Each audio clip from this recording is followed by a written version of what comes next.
दोस्तों हाल ही में मैंने हेजा नाम की एक हॉरर थ्रिलर मूवी देखी है जो कि 2018 में रिलीज हुई थी। इस फिल्म को डायरेक्ट किया है मुन्ना कासी जी ने और IMDb पर मिले है इस फिल्म को 6.8 आउट ऑफ 10। आपको ये मूवी प्राइम वीडियो पर देखने के लिए मिल जाएगी। तो दोस्तों अगर आप हमारे चैनल पर नए आए हो तो वीडियो को लाइक और चैनल को सब्सक्राइब जरूर कीजिए, क्योंकि हम आपके लिए ऐसे साउथ की मूवीज लेकर आते हैं। तो चलिए बिना किसी देरी के शुरू करते हैं आज की कहानी। कहानी की शुरुआत होती है बांग्लादेश से 1894, जहां पर हम कुछ गाँव वालों को देखते हैं जो कि किसी घर में जाकर एक औरत को घसीटते हुए बाहर लाते हैं। वो महिला उनके सामने गिड़गिड़ाने लगती है कि प्लीज मुझे छोड़ दो, मैं आइंदा ऐसा नहीं करूंगी, मुझे जाने दो। लेकिन फिर भी उस गांव वाले उस औरत को घसीटते हुए एक जगह पर लेकर आते हैं।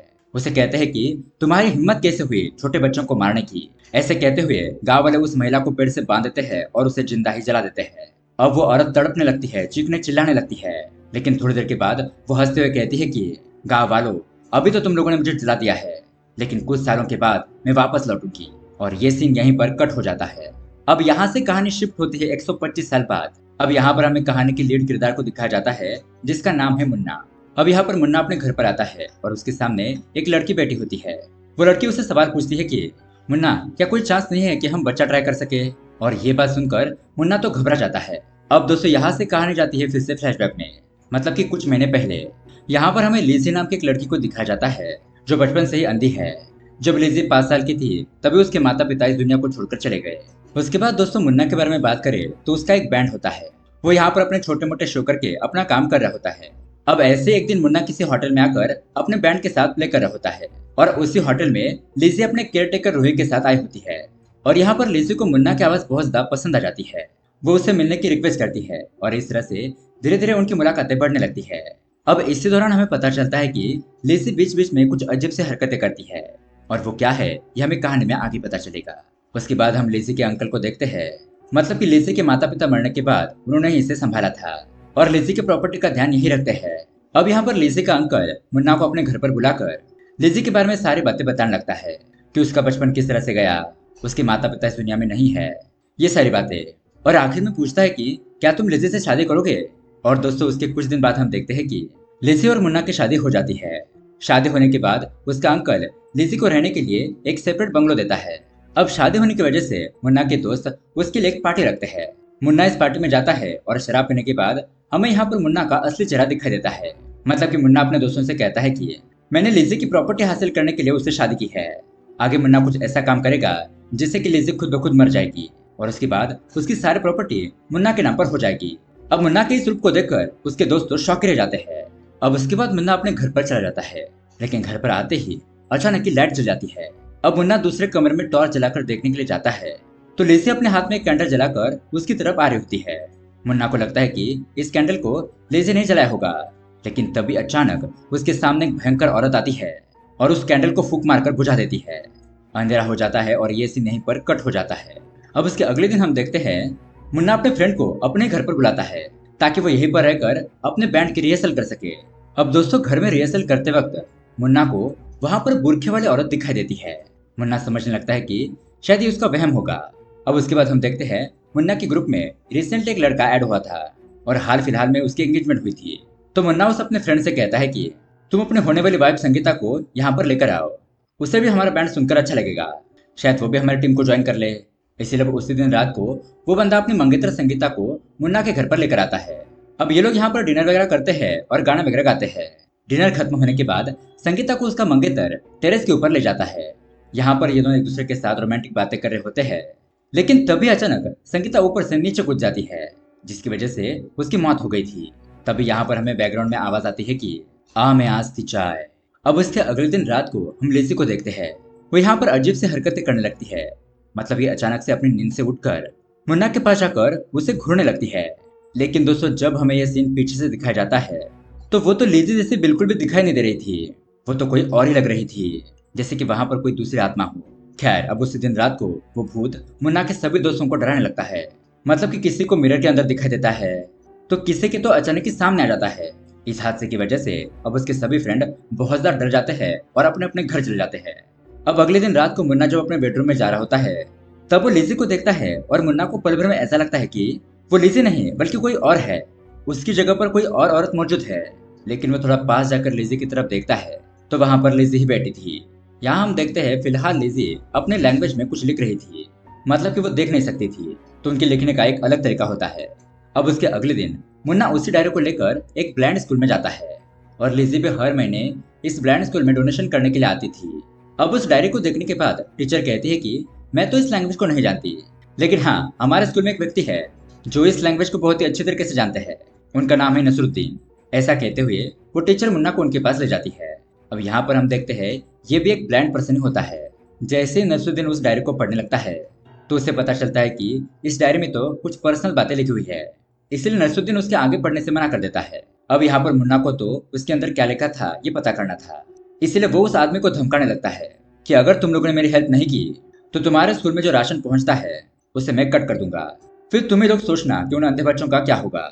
अब नसरुद्दीन समझ जाता है कि उसके पास मुन्ना की बात मानने के अलावा कोई चारा नहीं है, इसलिए वो डायरी में आगे क्या लिखा है ये पढ़ने लगता है।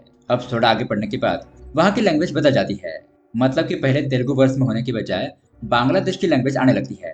अब उसके बाद वो महिला उस लैंग्वेज को इंडियन बांग्ला में कन्वर्ट करके लाती है। उसके बाद नसरुद्दीन उस डायरी को पढ़ने लगता है और उस डायरी को पढ़ने के बाद उन तीनों के तो होश उड़ जाते हैं। नसरुद्दीन कहने लगता है कि बेटा, ये तो बहुत ही सीरियस मैटर है, मैं लिसी बेटे के लिए भगवान से प्रार्थना करूंगा। अब उसके बाद दोस्तों मुन्ना ये सारी बातें जानने के बाद अपने एक दोस्त के साथ आलीकुटिया नाम के एक गांव में आता है और ये गांव बांग्लादेश के बॉर्डर पर था। अब यहाँ पर आने के बाद मुन्ना और उसका फ्रेंड एक बूढ़े आदमी के घर पर आते हैं और ये लोग उसे यहाँ पर लिसी के बारे में बताते हैं। दरअसल दोस्तों ये बूढ़ा आदमी लिसी के खानदान वालों को जानता था और वो भी बहुत ही अच्छी तरीके से, इसलिए बूढ़ा आदमी उन दोनों को बचपन का एक इंसिडेंट सुनाने लगता है कि आज से कई साल पहले इस गांव में एक मुसलमानों की फैमिली रहा करती थी। उस फैमिली में हेजा नाम की एक अंधी औरत भी रहा करती थी, मतलब कि बचपन से वो अंधी थी। अब अंधी होने की वजह से वो कुछ काम तो नहीं कर पाती थी, जिसकी वजह से उसके भाई भाभी उसे बहुत ज्यादा मारते पीटते थे। उसके बाद हमें पता चलता है कि हेजा को गाने गाने का बहुत ज्यादा शौक है, वो बहुत ही सुंदर गाना गाती थी। अब ऐसे ही एक दिन खेत में जाकर वो गाना गाने लगती है और उसका ये गाना एक छोटा सा बच्चा सुन लेता है। वो हेजा के पास आकर उसे कहता है कि अरे वाह, तुम तो बहुत ही सुंदर गाती हो, क्यों ना तुम अपने घर से बाहर निकल कर लोगों के सामने अपना ये टैलेंट दिखाओ। हेजा कहती है कि बेटा, मैं अंधी हूं ना, इसलिए मैं अपने घर से सिवा कहीं दूसरी जगह पर नहीं जा सकती। तो वो बच्चा कहने लगता है कि मेरे दादाजी भी अंधे हैं, लेकिन उन्हें तो सब कुछ दिखाई देता है, चलो मैं तुम्हें उनके पास लेकर चलता हूँ। ऐसा कहते हुए वो बच्चा हेजा को एक जादूगर के पास लेकर आता है और यहाँ पर हम देखते हैं कि ये तांत्रिक जादूगर कुछ काली विद्याओं को जानता था। उसके पास आने के बाद हेजा अपनी सारी दुख भरी दास्तां उसे सुनाती है। हेजा की बातें सुनने के बाद जादूगर उसे कहता है कि आने वाली पूर्णिमा के दिन तुम तुम्हारे भाइयों में से उनका कोई बच्चा अगर 5 साल के अंदर हो तो उस बच्चे को मारकर उसका खून मेरे पास लेकर आना, मैं तुम्हें तुम्हारी आंखें लौटा दूंगा। अभी ये सुनने के बाद हेजा तो पहले मना करने लगती है, लेकिन हेजा के अंदर अपनी आंखों से बाहर की दुनिया देखने का लालच था, इसलिए बाद में वो ये काम करने के लिए मान जाती है। अब पूर्णिमा की रात आती है तो हेजा अपने भाई की बेटी को मारने लगती है, लेकिन तभी भाभी उसे देख लेती है और ये सारे लोग हेजा को मारपीट कर कुछ दिनों के लिए एक कमरे के अंदर बंद कर देते हैं। उसके कुछ दिनों बाद हेजा फिर से उस जादूगर के पास आती है और बताती है कि मैं अपने काम में असफल रही। अब जादूगर हेजा को बताता है कि इस बार मैं तुम्हें अपनी कुछ शक्तियां देता हूँ, उस शक्तियों का इस्तेमाल करके तुम उस काम को अंजाम देना। आने वाली पूर्णिमा की रात बहुत ही खतरनाक रात है, तुम अपने भाई की बेटी को मारकर उसका खून पी लेना, उसके बाद तुम अमर हो जाओगी और तुम्हारे अंदर बहुत सारी शक्तियां भी आ जाएगी। लेकिन हाँ, अगर तुम इस काम में असफल रही तो तुम्हें तब तक इंतजार करना होगा जब तक तुम्हारे खानदान में कोई अंधी बच्ची पैदा न हो जाती, और फिर तुम उस बच्चे के जरिए अपना काम कर सकती हो। तो दोस्तों लालच में आकर हेजा तुरंत ही अपने घर पर जाती है और जब पूर्णिमा की रात आती है तो इस बार हेजा अपने भाई की बेटी को मार ही देती है, लेकिन तब उसका भाई भी उसे देख लेता है। वो गाँव वालों को बुलाता है और सारे गाँव वाले मिलकर हेजा को घर से बाहर निकलकर मारने पीटने लगते हैं। उसे एक पेड़ से बांध देते हैं और जिंदा ही जला देते हैं, लेकिन मरते वक्त हेजा एक वचन देती है, मैं फिर से वापस लौटकर जरूर आऊंगी। उसके बाद वो गाँव वाले उस जादूगर के बारे में भी पता करते हैं और वो जादूगर मिलने पर उसे भी जान से मार देते हैं ताकि ये किस्सा ही खत्म हो जाए। अब उसके बाद हेजा की फैमिली ठान लेती है कि अगर हमारे खानदान में कोई भी अंधी बच्ची पैदा होगी तो हम उसे तुरंत ही मार देंगे। इस तरह से धीरे धीरे सालों साल बीत जाते हैं और हेजा की फैमिली ये बात भूल जाती है। अब उसके बाद 125 साल हो जाते हैं और हेजा की तरह ही लिसी नाम की एक बेटी जन्म लेती है और लिसी को भी म्यूजिक बहुत ज्यादा पसंद था, इसीलिए वो मुन्ना से प्यार कर बैठी। और जब लिसी के घर में एक बहुत ही बुरा हादसा हुआ, मतलब कि उसके एक फ्रेंड की पत्नी मारी गई, तो उसके बाद ही हेजा ने लिसी की बॉडी पर कब्जा कर लिया। अब दरअसल यहाँ पर बात यह है कि हेजा मुन्ना के थ्रू बच्चा पैदा करना चाहती है ताकि वो उस बच्चे की बलि दे सके। और इसलिए उस रात हेजा की आत्मा ने मुन्ना के फ्रेंड को डरा धमका कर भगा दिया था, ताकि हेजा और मुन्ना ये दोनों कांड कर सके, मतलब कि रोमांस कर सके।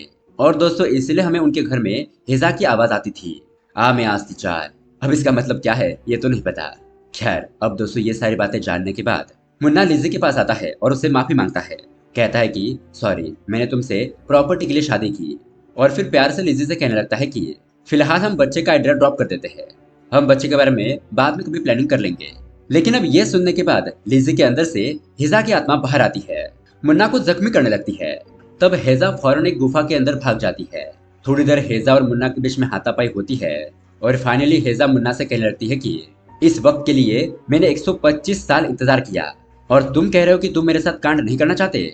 अब तुम मेरे किसी काम के नहीं हो, मैं तुम्हें मारकर अपना काम किसी दूसरे लड़के से करवा लूंगी और फिर बाद में मेरे कामों को अंजाम दूंगी। तो वही दूसरी तरफ मुन्ना के फ्रेंड्स नसरुद्दीन शाह और कुछ फादर और सिस्टर, ये सभी लोग मिलकर ऊपर वाले से दुआ करने लगते हैं। अब मुन्ना के पास हॉली वाटर होता है तो उसी समय वो हेजा के ऊपर फेंक देता है, इसलिए हेजा की आत्मा टेम्पररी वहां से चली जाती है।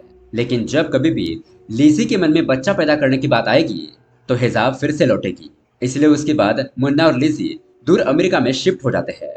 और दोस्तों ये वही सीन होता है जो हमें मूवी के स्टार्टिंग में दिखाया गया था। मुन्ना जब अपने घर पर आता है तो लीजी उसे माँ बनने की बात शेयर करती है। ये बात सुनकर मुन्ना के तो होश ही उड़ जाते हैं। तभी कोई उनके घर का दरवाजा खटखटाने लगता है और जब मुन्ना दरवाजा खोलकर देखता है तो दरअसल दोस्तों वहां पर हेजा की ही आत्मा खड़ी थी। कहती है कि मुझे आज कांड करना है, मतलब कि उससे पीछे छुड़ाना इतना आसान नहीं था। इस तरह से दोस्तों ये मूवी यहीं पर एंड हो जाती है। अब उनके साथ आगे क्या हुआ होगा ये आप हमें कमेंट करके जरूर बताइए और ऐसे ही अमेजिंग मूवी देखने के लिए हमारे चैनल को सब्सक्राइब जरूर कीजिए। चलिए मिलते हैं अगली वीडियो में। Thanks for watching.